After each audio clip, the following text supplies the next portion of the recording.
함께 보실 하나님 아버지의 말씀은 출애굽기 15장 22절에서 26절까지 말씀입니다. 출애굽기 15장 22절에서 26절까지 제가 봉독해 드리겠습니다.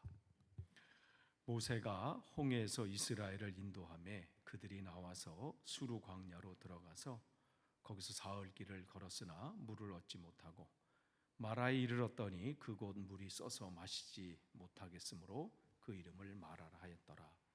백성이 모세에게 원망하여 이르되 우리가 무엇을 마실까 하매 모세가 여호와께 부르짖었더니 여호와께서 그에게 한 나무를 가르치시니 그가 물에 던지니 물이 달게 되었더라.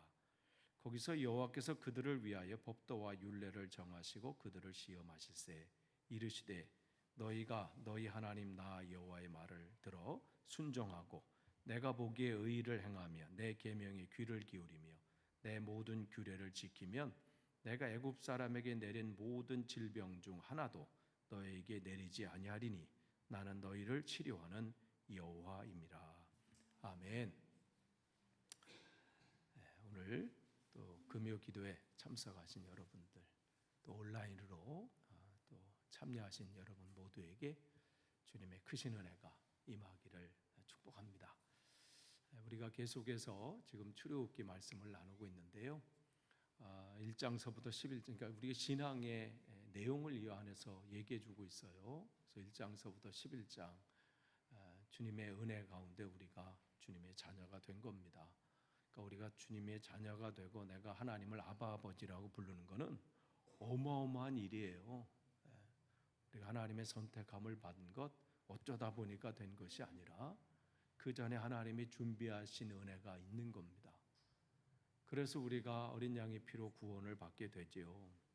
구원을 받는다는 것은 유월절 이 사건, 그냥 단순히 유월절 사건을 얘기하는 것이 아니라 유월절 사건, 즉 우리가 구원받은 그 사건은요, 중요한 일들이 삶의 변화가 있는 거예요. 우리의 신분이 바뀐 거라고 말씀을 드렸죠.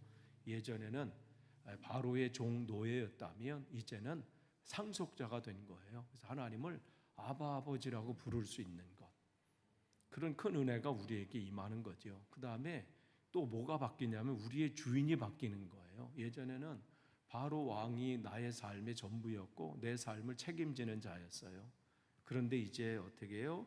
주님께서 나를 책임지시고 인도하신다는 거죠. 나의 삶의 주인이 바뀌어지는 놀라운 일들이 일어나는 거예요.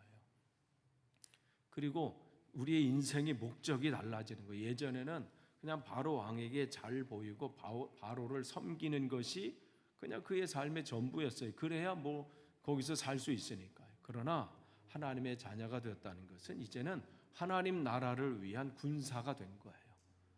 그러니까 우리의 존재 자체가 바뀌어진 겁니다. 그게 이제 12장을 통해서 우리에게 말씀해 주시는 거예요. 그런 우리들에게 주님은 13장을 통해서 오리엔테이션을 하셨다고 말씀을 드렸어요. 그러면 내가 이 신앙의 길을 걸어갈 때 내가 이 세 가지를 각오해라는 거죠. 첫 것을 드려라. 그러니까 내 삶에 우리가 찬양한 것처럼 내 삶의 주인이 누구냐를 정하고 떠나라는 거예요. 그러니까 나의 모든 것은 주님께서 왔음을 고백하고 다 드리는 삶. 오늘 새벽에 우리가 요즘 이제 빌레몬서를 하고 있습니다. 바울의 네 가지 이 옥중 서신, 그러면 에베소서, 빌립보서, 골로새서, 그다음 빌레몬서인데 골로새 교회의 지도자의 역할을 하고 있는 그 빌레몬에게 보내는 편지잖아요. 그의 집에서 떠나온 오네시모를 용서를 구하면서 용서해 줄 것을 하면서 그가 얘기하면서 하는 것은 뭐냐면 내가 지금 노년에 당신에게 간구합니다. 그 한 영혼을 지금 세우기 위해서 오네시모 그냥 신경 안 써도 되는 거예요. 무슨 바울에게 무슨 대단한 무슨 어떤 영향력을 뭐 한다든지 어떤 대단한 사람은 아니잖아요. 그냥 빌레몬의 집에서 도망 나온 노예예요. 그리고 신경 쓸 그 여력도 여유가 있고 뭐 세상 말 기력도 좀 힘도 좀 있고 그러면 또 뭐 돌보고 제가 돌보겠습니다. 여러분 한 영혼 돌보는 게 쉽지 않잖아요. 참 뭐 하면서 잘 되면 모르는데 내 여건이 힘들잖아요. 이미 바울이 그때는 노년이에요. 자기 몸 건사하기도 쉽지 않은 그러한 나이고요. 그리고 자유롭지 못해요. 감옥에 갇혀 있는 상황이에요. 뭐 여러 가지로 누구를 돌볼 그런 형편이 아닌데도 어떻게 해요? 내 삶의 모든 것은 주님 것이라는 거죠. 마지막 우리가 진이 빠진다 이런 말을 하잖아요. 조지 휘필드 목사님이 그런 말했죠. 나는 그냥 녹슬어서 사라지는 것이 아니라 닳아서 사라지고 싶다. 즉 하나님을 위해서 그냥 교회 주일만 왔다가 가고 뭐 이렇게 해서 그냥 대충 그렇게 사는, 그냥 그렇게 해서 녹슬다 가는 인생이 아니라 닳아 없어지는 그렇게 되기를 바란다. 바울의 삶이 그건 거죠. 마지막까지 그 한 영혼. 그러니까 오네시모를 보내면서 그가 다시 돌아와서 사역하기를 바라는 거잖아요. 다시 자기에게로 와서 그 일을 하려면 하나님의 용서는 받았지만 어떻게 그 관계 속에서 그 주인과의 관계가 회복이 돼야 그 일들을 감당할 수 있는 거예요. 그러니까 그 일들을 하면서 나의 신복이다, 내가 이 감옥에서 낳은 자식이다, 얼만큼 그를 생각하고 돌보는 모습을 보게 되는 거죠. 그러니까 이게 그거예요. 나의 삶의 모첫 것이라는 것은 뭐 많은 것 중에 하나 드리는 게 아니라 내 삶의 전부를 드릴 각오를 해야 이 길을 갈 수 있다는 거예요. 또한 무교절을 지키라. 누룩 없는 빵을 먹는 거잖아요. 아니 빵이라는 것은 누룩이 넣고 부풀게 해야 그게 그나마 맛도 있고, 그런데 뭐예요? 세상의 방식대로 세상의 가치관대로 살지 말라는 거예요. 이 주님의 길을 걸어가는 자, 내가 지금 신분이 하나님의 자녀가 됐고 내가 너희를 인도하는 것이 하나님 나의 삶을 인도하신다. 그리고 나는 나의 삶의 목적은 하나님 나라를 위한 것이다. 그렇게 각오한 자는 이러한 결단, 그렇게 나아가려고 하는 자에게 주님은 그냥 무작정 나가지 말고 오리엔테이션을 하는 거예요. 내 삶의 전부 하나님 한 분만으로 만족하겠는가? 하나님이 너의 삶의 전부인 것을 네가 고백하겠는가? 또한 세상의 가치관을 따르지 않고 하나님의 가치관, 하나님의 방법으로 네가 살 것인가? 또한 구름기둥 불기둥 어떠한 순간에도 철저하게 성령의 인도하심을 따라서 살겠는가?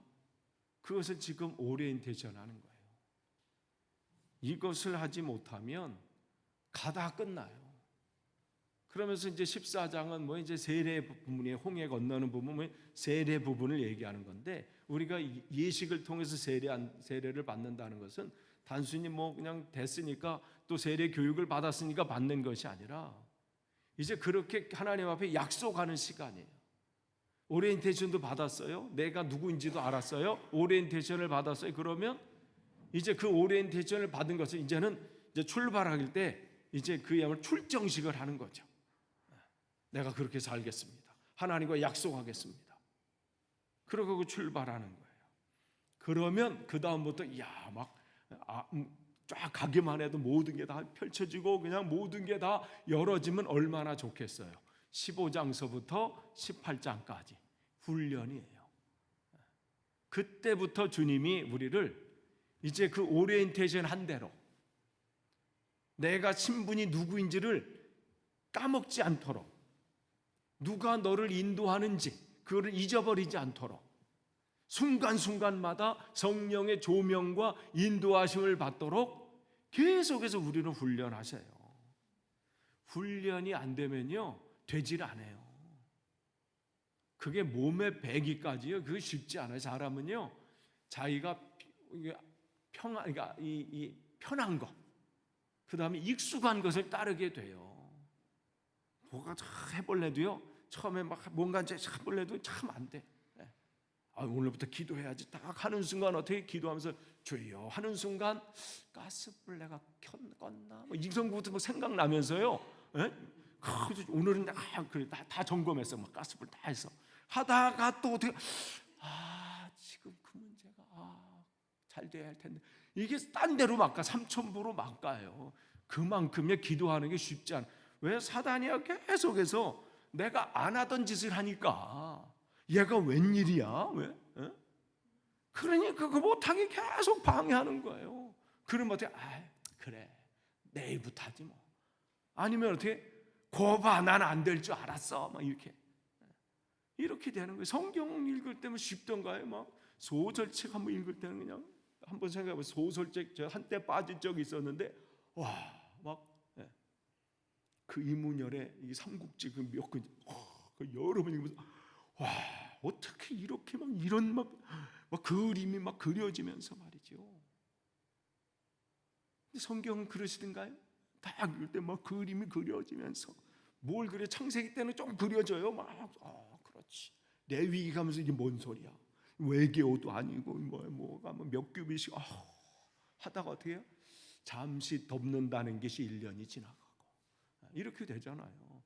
그만큼 습관이 안 돼가지고요 우리가 그렇게 힘들어요. 그래서 주님 훈련하시는 거예요. 계속해서. 그래서 그 훈련을 통해서 내가 하나님 말씀 앞에 그냥 즉각적으로 반응하도록. 그래서 19장서부터 이제 그 시내산으로 우리를 인도하시는 것은 말씀 앞에 인도하시는 거예요.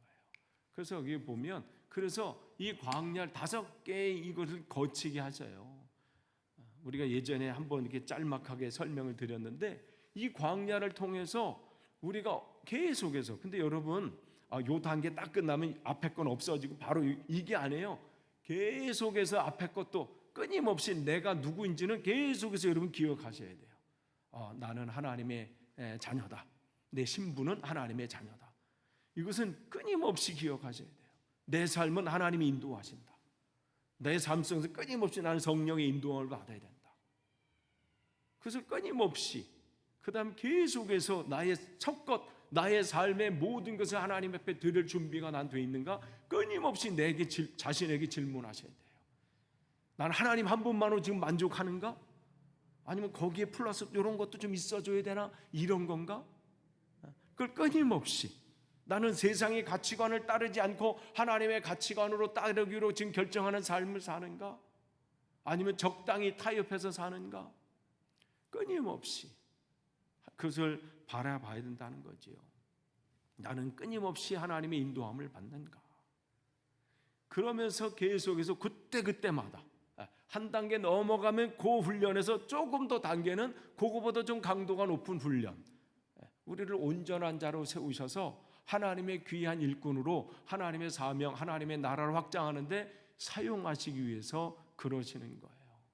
여러분 사병들 훈련하는 것과 장교들 훈련하는 것은 수준이 달라요.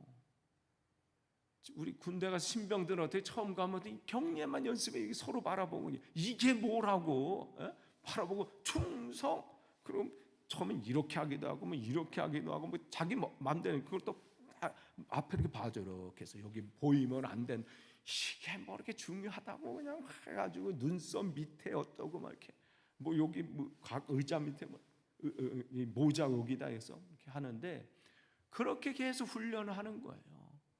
딴 생각 못하게. 그 시간 놔두면 딴 생각하겠죠 뭐 이렇게.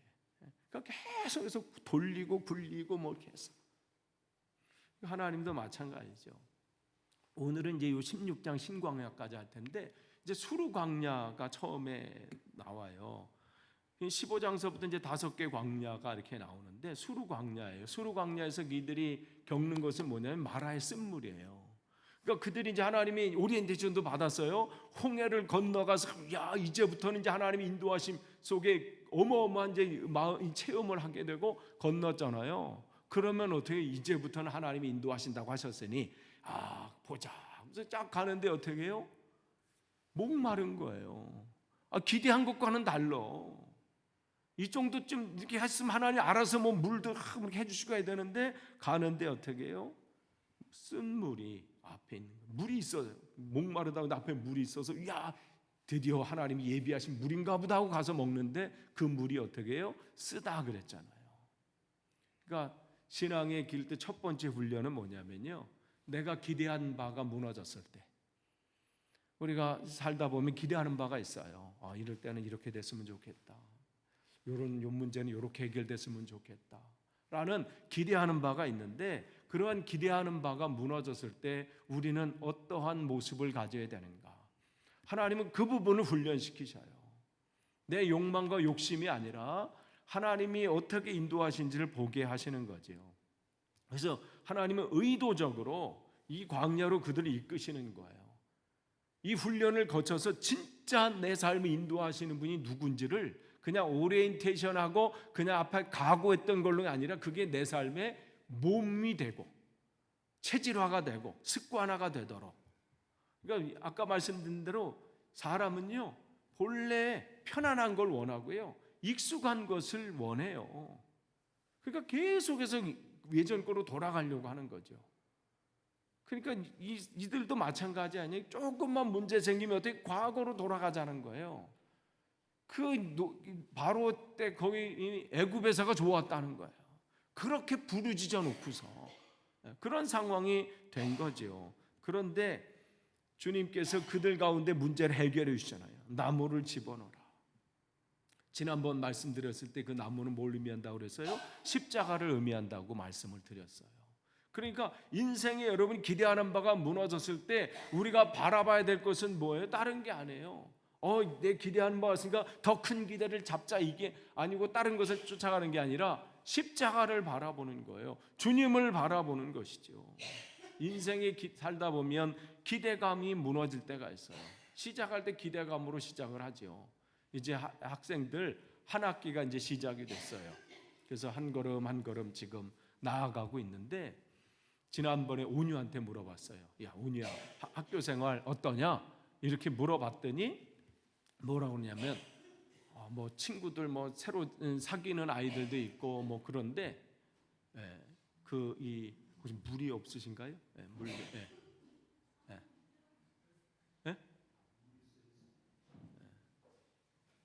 네. 갑자기 기침이 나올 때가 있어요.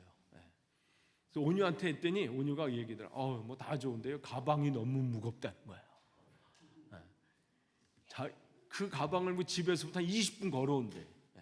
거기서부터 이렇게 여기 리차드 찰리나 우리 집 옆에 있는데 그게 적응되어서 그냥 늘 이렇게 조그만 가방도 학교에다 다 놓고만 가다가 여기선 다 갖고 가고 말이죠. 머리 깎는 것부터 기분이 안 좋았을 거야. 원래 긴 머리를 했다는데 그냥 그 학교는 너무 이렇게 해가지고 수업 끝나고 외투 벗어도 뭐라고 그러는데 안 된다는 거죠. 이거 다 입어야 된대. 그 학교는 조금 이렇게 스트릭해, 이렇게 엄격한데 참 적응하는 게 쉽지 않을 거예요. 그래서 근데 얘네들이 중학교 1학년인지는 티가 나. 어디서 티나요? 옷이 다 커. 보면요 팔 이게 다 나와. 왜냐하면 금방 큰다고 부모님들이 맞는 옷을 안 해줘. 그건 저도 마찬가지. 우리도 그랬던 것 같아.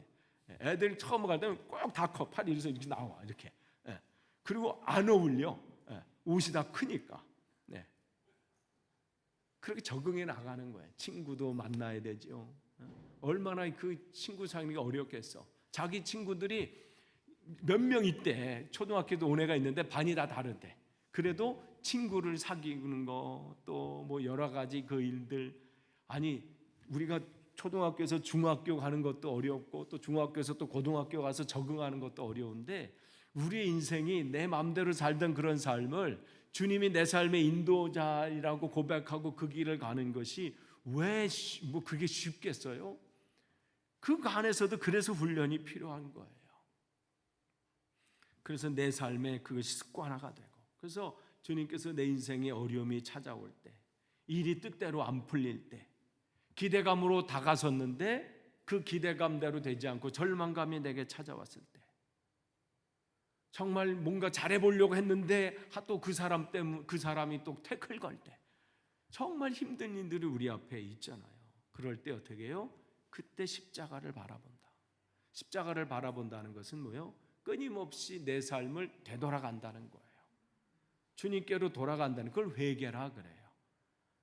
주님을 바라보는 거예요. 회개가 주님을 바라보는 것이죠. 내 삶에 끊임없이. 그래서 여러분 그러잖아요. 초대교회로 돌아가자 뭐 이렇게. 여러분 그거 한번 생각하고, 여러분 초대교회로 돌아가자 구호 막 외치면서 우리 초대교회로 돌아갑시다. 잘 생각해 보세요. 그거는 죽자는 얘기예요. 우리 모두 순교자가 됩시다 이 얘기예요. 잘하고 그 얘기를 하셔야 돼요. 그 구호를 외치고 초대교로 돌아가자는 말은 초대교회 성도들은 어떻게 순교자의 삶을 사는 거예요. 그때는 예수를 그리스도로 고백하는 것은 죽을 수 있는 상황이 얼마나 많은지 모르는 거예요. 그러니까 그 길을 돌아간다는 것, 초대교로 돌아간다는 것은 그냥 구호로 되는 게 아니에요. 내가 정말 죽을 각오로 돌이키는 거예요. 그 길로 가자는 것이죠. 그러니까 회개는 내 중심에서 하나님 중심으로 바꾸는 거예요. 근데 끊임없이 나는요, 내 방법대로, 내 생각대로 해석하고 판단하고 그렇게 가고자 하는 것이 끊임없이 있어요. 그러면서 이제 이런 문제들을 경험할 때 내가 어떻게 이 문제를 풀어나갈 것인가? 내가 기대하는 바가 무너졌을 때, 내가 그래도 하나님을 믿으면서 주님께 나아가면서 기대하는 바가 있는데 그것이 이루어지지 않을 때 나는 어떻게 할까? 그럴 때 어떻게 더욱더 주님을 바라보는 것이죠. 두 번째, 이제 이렇게 갔는데 이제 16장에 이렇게 보면 이제 이 16장에 보면 신광야가 나와요. 근데 이 신광야 가기 전까지 이 신광야에 와서는 먹을 게 이제 문제가 생겼어요. 물의 문제, 기대감이 있다면 이제는 하나님께서 이 신광야를 통해서 그들이 배고픔을 이제 경험하게 되는데, 이럴 때 하나님께서 원하시는 바는 뭐냐면 누가 너희들을 먹이는가, 그것을 훈련시키시는 거예요. 내 삶 속에 누가 너를 먹여주시는가, 그래서 하나님께서 주신다는 것을 가르쳐 주시는 거죠. 이들이 이전에 경험했던 것은 뭐예요? 이제 이 16장 지나가기 전에 15장 27절 마지막에 그들은 엘림을 경험하게 됩니다. 거기서 종려나무 70그루와 또 물 12샘, 즉 이스라엘의 12지파와 70장로를 의미하면서 하나님이 입히시고 먹이신다는 것을 간접적으로 경험케 하셔요. 그러면 어떻게 해요? 우리가 모든 이 상황 속에서 하나님 나를 인도하시는 어떠한 경험을 했고 그런 체험적인 신앙이 있다면 그 다음부터는 어떻게 해요? 나를 인도하신 하나님을 신뢰하고 가야 되는데, 요때는 신뢰했는데 조금 문제가 생기면 어떻게 이거는 다 까먹고 어떻게 해요? 왜 하나님이 나를 이렇게 나오게 되는 거죠. 이렇게 하나님이 나에게 인도하시는 것을 목격했는데도 또 신광야를 우리가 앞에 펼쳐졌을 때 우리는 어떻게 되는가? 거기서 또 무너질 것인가 아니면 그것을 넘어갈 것인가? 그것을 점검하라는 것이죠. 여러분, 모든 문제는요, 이걸 그냥 내가 피해가면 이제 해결되겠지, 아니에요. 그걸 넘어가지 않으면요, 그 문제는 계속해서 나를 따라와요. 성경의 다윗이 그 도액이라는 그 사람, 그 문제가 힘들어서 피해가면요, 그 도액이라는 그렇게 그 사람을 무너뜨리는 사람이 끊임없이 쫓아온다는 것이죠. 주님은 이겨낼 때까지 우리를 훈련시키세요. 잠시는 피하는 것처럼 보이고 잠시 그걸 벗어나는 것처럼 보이지만 하나님은 우리를 사랑하시기 때문에 훈련시키셔서 그것을 이겨내게 하십니다. 16장에 갔더니 열매가 이게 떨어진 거예요. 그래서 그들이 그렇죠, 이제 우리가 죽게 됐구나. 그때 하나님께서 주신 것이 뭐예요? 바로 만나와 메추라기를 주시잖아요. 그 전까지는 그들의 신념이 뭐냐면 바로가 나를 먹인다. 그래서 그를 바라보는 삶이었다면 이제는 하나님께서 이제는 더 이상 뒤돌아보지 말고 내가 너희들을 먹이고 입힌다는 것을 분명하게 여기서 가르쳐 주시는 거예요. 위기가 올 때, 내 삶에 건강의 문제가 올 때, 건강의 위기가 온다든지 인간관계의 위기가 온다든지 경제적인 위기가 온다든지 어떠한 위기가 올 때에 다른 방법을 찾아서 애쓰는 삶을 하지 말고 내 삶을 인도하고 내 삶을 책임지시는 하나님을 바라보라는 것이죠. 예전에는 다른 방법을 찾아갔어요.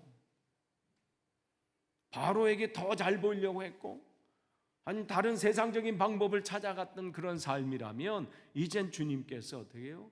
하나님을 바라보라는 거예요. 예전에는 안 되면 세상적인 방식을 찾아갔어요.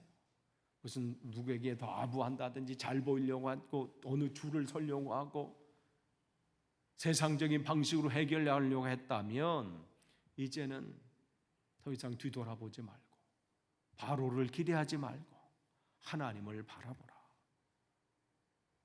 누가 입히는가를 정확하게 주님은 훈련시켜 주는 거예요. 특별히 우리가 외국 생활하다 보면 겪지 않아야 될 어떤 어려움들을 또 겪을 때가 있고 또 그러한 상황을 만날 때가 있어요. 그러할 때 단순히 원망하고 불평하고 내 신세를 한탄하고 있을 것이 아니라 하나님 앞에 내 삶의 모든 것을 내려놓고 주님, 내 앞에 기대하지 않았던 이러한 문제가 있습니다. 경제적인 문제가 있습니다. 인간관계의 문제가 있습니다. 건강의 문제가 있습니다. 이러한 내 삶의 문제가 있습니다. 나는 주님을 바라봅니다. 하고 주님 앞에 무릎을 꿇는 것이죠. 수단과 방법을 찾아서서 나간다면 어떻게 해요? 해결이 안 되는 거예요. 만약에 목사가 주님 앞에 더 무릎을 꿇지 않고 세상의 방식으로 나아가고 이렇게 하면 될까 저렇게 하면 머리 굴린 다음에 뭐가 되는 거예요? 목사가 아니라 먹사가 되는 거예요. 정말 위기가 올 때 정말 주님 앞에 더 나아가는 것이죠. 그렇기 때문에 특별히 목회자는 돈 앞에 돈의 회개를 해야 돼요. 다른 것을 바라보는 것이 아니라 하나님께서 입히시고 나를 인도하신다. 이게 없으면요 인간적인 방법이 떠오를 수밖에 없어요. 시간 많겠다 뭐 생각이 얼마나 많겠어요. 이걸 어떻게 빠져나가지? 정말 주님의 인도하심을 보는 것이죠. 정말 문제가 왔을 때 사람을 찾아가고 그걸 해결하려고 하고 그러면 이 기간이 어떻게 해요? 계속 연장되는 거예요. 훈련의 기간은 계속 연장되는 겁니다.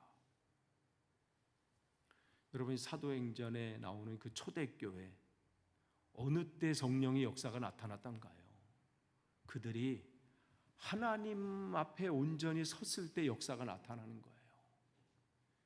이렇게 가면 어려움이 생길 것 같은데, 이렇게 가다 내가 매 맞을 것 같은데, 이렇게 했다가 내가 지금 감옥에 갇힐 것 같은데, 만약에 바울이요 그걸 다 체크해가지고 이거 못해 여기 갔다가는 맞아가지고 난 거의 죽을 것 같아. 그러니까 여기 피해서 가고 요 말을 했다가는 내가 또 올감에 매니까 안 되고 만약에 그러겠다면요 편하긴 편했을 거예요. 이렇게 다니면서. 그런데 그렇지 않죠. 주님이 주시는 마음을 가지고 그냥 그 길을 걷는 거예요. 보호해 주는 사람도 없어요. 막아주는 사람도 없어. 그냥 매 맞으면 매 맞는 거예요. 감옥에 갇히면 갇히는 거예요. 굶으면 굶는 거예요. 거의 죽을 뻔한 또 매 맞기도 했잖아요. 그런데 어떻게 해요? 그럴 때 하나님의 역사가 나타난 것이고 교회는 그때 성장하고 그때 확장이 되었습니다. 그렇기 때문에 예수님도 뭐라고 말씀하세요? 여우도 굴이 있고 새들도 공중에 나는 새들도 보금자리가 있는데 나는 어디 머리 될 만한 것도 없다는 거예요. 그러니까 두려우신 게 없는 거예요. 사람이 왜 두려워요? 가진 게 많으면 두려워요. 이 땅의 삶이 하루하루 가는 게 너무 아까운 거야. 아니 벌써 내 나이가 이렇게 돼. 너무 아까운 거야. 왜? 지금 쌓아놓은 돈이 이게 얼만데 너무 아까운 거야. 그러니까 두려운 거예요. 그러니까 어떻게 지킬 게 많으니까 자기를 보호하는 게 더 많아지는 거예요. 아무 데는 못 가요. 아무나 못 만나요. 위협당할까 봐. 혼자 못 나가. 옆에 이렇게 둘러싸여서 다녀야 돼. 먹는 것도 잘 못 드실 수도 있을 것 같아. 그 안에 뭘 넣었을 줄 알아. 돈이 많으면 그럴 것 같아요. 제가 몰라서 그럴 수도 있어. 그 정도는 안 돼봐서. 그때 한번 돼보세요. 그런 말이 나오나. 글쎄. 근데 하나님은 저에게 그건 허락하지 않은 것 같아. 어쨌든 초대교회 사람들은 정말 머리 둘 곳이 없는 그런 상황이어도 그들에게는 기쁨과 평안이 있었다는 것이고, 그 속에 하나님의 역사가 나타나는 거예요. 그들은 그 위기 가운데 포기하고 원망하고 떠나간 게 아니라 복음을 전하는 가운데 생겨나는 건강의 문제가 있어요. 생겨나는 고통의 문제가 있고 위기가 있을 때 더 하나님을 바라보는 거죠. 그럴 때 진짜 성령의 역사가 나타나는 거예요. 초대교회 성령의 역사가 어느 분은 그때는 성령의 역사는 그때만 있고 지금은 시대가 성경은 뭐 그때는 뭐 되고 시대에 따라 바뀌어지는 게 아니잖아요. 그래서 곰곰이 생각해서 이 시대는 왜 안 나타날까? 치유의 은사 집회는 많은데 그분들이 고통 중에 나가서 막 고난 가운데 하나님이 날 이렇게 하셨습니다 라는 간증은 별로 없는 것 같아. 초대교회는 바로 그러한 모습이었어요. 하나님 말씀을 붙잡는 거예요. 위기가 와도 하나님 말씀, 위기가 와서 감옥에 죽을 만큼 와도 찬송과 기도. 그러니까 빌립보 교회가 생겨나잖아요. 그 일이 없었으면 그 빌립보 간수가 예수를 주로 고백할 일이 없는 사람이에요. 근데 바울과 실라가 그냥 복음 전하는 데 그냥 죽을 만큼 매맞고 감옥에 갇히는 그야말로 인생의 이 굶주림의 시간이 온 거잖아요. 고통의 순간이 왔을 때 그때 하나님을 찬송하고 기도했더니 끝날 줄 알았는데 그냥 매맞는 것으로 끝나고 굶주리는 걸로 끝나고 그냥 감옥에 갇힌 걸로 끝날 줄 알았는데 그 순간 하나님은 역사하셔서 한 교회를 세우기 시작하고 그게 그 유럽 교회 첫 번째 교회가 되게 하셔서 하나님의 복음을 나타내는 놀라운 일들을 감당하게 하시잖아요. 이게 하나님의 방식이에요. 이 일을 위해서 우리를 훈련시키시는 거예요. 그러니까 여러분의 삶에 위기가 올 때 여러분 그때는 어떻게 하나님이 여러분을 통해서 일하실 때예요. 그러니까 그때 그 위기만 보고 여러분 벌벌 떨고 두려워하고 원망하고 불평하고 할 게 아니라 하나님이 뭐 하실지 여러분 기대하세요. 그때 하나님이 일하시는 거예요. 그 훈련이 우리에게 필요한 겁니다. 그러면서 나아가는 거죠. 그러면서 이 훈련들을 계속해서 우리에게 거칠 때 비로소 우리가 19장 그 신의 산에 갈 수 있는 거예요. 하나님은 왜 나에게 말씀 안 하시지? 안 하시죠. 훈련이 없는데 무슨 말씀하죠? 군인도요 4주 훈련을 한 다음에 자대로 배치받아요. 그런다고 해서 그에게 무슨 넌 오늘부터 뭘 해라 이거 없어. 그때도 또 훈련해. 어느 정도 돼야 이제 받고 그 일들을 하는 거예요. 여러분 하나님의 여러분이 쓰임 받기를 원하십니까? 그러면 계속 하나님 훈련 가운데 여러분이 이탈하지 마세요. 조금 문제가 온다고 해서 나가지 마시고 조금 문제가 온다고 그 주저앉지 마시고 위기가 올 때, 내 삶에 어려움이 올 때 그때야말로 더 주님을 바라보실 때입니다. 이 광야를 5개 광야를 다 거치시면 하나님이 그때서야 우리를 통해서 놀라운 일들을 이루십니다. 사명 감당은 훈련이 먼저예요. 여러분이 기도 훈련, 말씀 훈련, 여러분이 이 가운데 또 여러분의 신앙의 훈련 이런 것이 여러분에게 충분히 또한 하나님의 은혜 안에서 여러분이 잘 훈련되셔서 하나님이 여러분을 통해서 놀라운 일들을 이루시기를 축원합니다. 기도하겠습니다. 하나님 감사합니다. 우리를 통해서 영광 받으시길 원하시는 하나님, 우리가 입술로만 주여 주여 하는 자들이 아니라 하나님의 쓰시기에 합당한 도구가 되기를 원합니다. 하나님께서 우리를 통해서 이루실 놀라운 일들을 기대하고 또 기대하는 바에 우리가 온전히 헌신할 수 있도록 우리를 붙잡아 주시고 인도해 주옵소서. 사단은 끊임없이 우리의 마음과 생각을 흔들고 빼앗습니다. 사단의 먹잇감이 되지 않도록 우리를 붙잡아 주옵소서. 예수님의 이름으로 기도하옵나이다. 아멘.